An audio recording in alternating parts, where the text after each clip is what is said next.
കുടിവെള്ള വിതരണം സ്ഥിരമായി തടസ്സപ്പെടുത്തുന്നതിൽ പ്രതിഷേധിച്ച് CPIMന്റെ നേതൃത്വത്തിൽ വാട്ടർ അതോറിറ്റി ഓഫീസിന് മുന്നിലേക്ക് പ്രതിഷേധ മാർച്ച് നടത്തി. നിലവാരം കുറഞ്ഞതും കാലഹരണപ്പെട്ടതുമായ പൈപ്പുകൾ മാറ്റിസ്ഥാപിക്കുക, കുടിവെള്ള വിതരണം സുഗമമായി നടത്തുന്നതിനു വേണ്ടി ശാശ്വത പരിഹാരം നടപ്പിലാക്കുക തുടങ്ങിയ ആവശ്യങ്ങൾ ഉന്നയിച്ച് CPIMന്റെ നേതൃത്വത്തിൽ വാട്ടർ അതോറിറ്റി ഓഫീസിലേക്ക് പ്രതിഷേധ മാർച്ച് നടത്തി.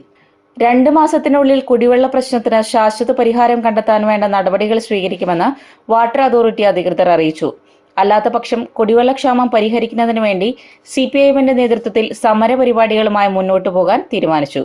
നാളിതുവരെയായിട്ടും കുടിവെള്ളക്ഷാമം പരിഹരിക്കുന്നതിന് വേണ്ടി മുനിസിപ്പൽ അധികാരികൾ യാതൊരുവിധ ഇടപെടലുകളും നടത്തിയിട്ടില്ല എന്ന് പ്രതിഷേധക്കാർ അറിയിച്ചു. CPIM ഏരിയ കമ്മിറ്റി അംഗം ജിൽ ആന്റണി പ്രതിഷേധ മാർച്ച് ഉദ്ഘാടനം ചെയ്തു.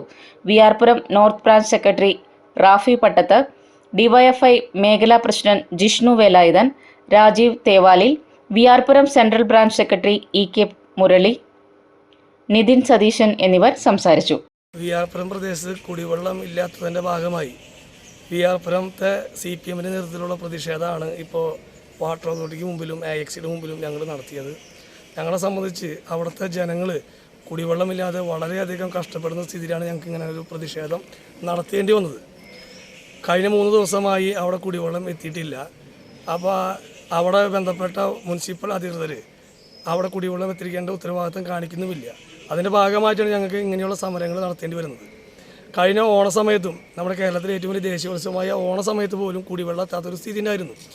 ഏറ്റവും കൂടുതൽ നമുക്കറിയാം, ചാലക്കുടി നഗരസഭയ്ക്കകത്ത് പാവപ്പെട്ട ജനങ്ങൾ തിങ്ങി പാർക്കുന്ന പ്രദേശമാണ് വിആർപുരം എന്ന് പറയുന്നത്. 32, 33, 35 വാർഡുകളിലാണ് ഈ കുടിവെള്ളക്ഷാമം അതിരൂക്ഷമായിട്ട് ഇപ്പോൾ ഉള്ളത്. അപ്പോൾ അതുകൊണ്ട് തന്നെ അവിടുത്തെ ബന്ധപ്പെട്ട വാർഡ് കൗൺസിലർമാരും ചാലക്കുടി നഗരസഭയും ഇതിൻ്റെ ഉത്തരവാദിത്തം ഏറ്റെടുത്തുകൊണ്ട് കുടിവെള്ളം എത്തിക്കാവുന്നൊരു സ്ഥിതി അവിടെ ഇപ്പോൾ ഇല്ല. അപ്പോൾ അതും കൂടി കണക്കിലെടുത്തുകൊണ്ടാണ് ഞങ്ങൾക്ക് പ്രതിഷേധം ഉയർത്തേണ്ടി വന്നത്. തീർച്ചയായും ഇവിടെ ബന്ധപ്പെട്ട AX അടക്കം, അദ്ദേഹം നല്ലൊരാളാണ്, ഇവിടുത്തെ AE അടക്കമുള്ള ആളുകൾ ഞങ്ങൾ സംസാരിച്ചപ്പോൾ 2 മാസത്തിനകം ശാശ്വതമായ ഒരു പരിഹാരം കുടിവെള്ളവുമായി ബന്ധപ്പെട്ട് ഉണ്ടാക്കി തരും എന്നുള്ള ഉറപ്പോടുകൂടി ഞങ്ങൾ ഈ സമരം അവസാനിപ്പിക്കുകയാണ്. അല്ലാത്ത പക്ഷം വലിയ സമരങ്ങളിലേക്ക് കിടക്കേണ്ടി വരും. വാട്ടർ അതോറിറ്റി അടക്കമുള്ള സ്ഥലങ്ങൾ ഉപരോധിക്കേണ്ട വരെ സ്ഥിതി ഉണ്ടാകും. അത് ഒഴിവാക്കാനായിട്ടാണ് ഞങ്ങൾക്ക് ഉറപ്പ് കിട്ടിയിട്ടുള്ളത്. തീർച്ചയായും ഈ സമരത്തിൽ പങ്കെടുത്ത മുഴുവൻ ആളുകൾക്കും CPIMന് വേണ്ടി അഭിവാദ്യം അർപ്പിച്ചുകൊണ്ട് നിർത്തുന്നു.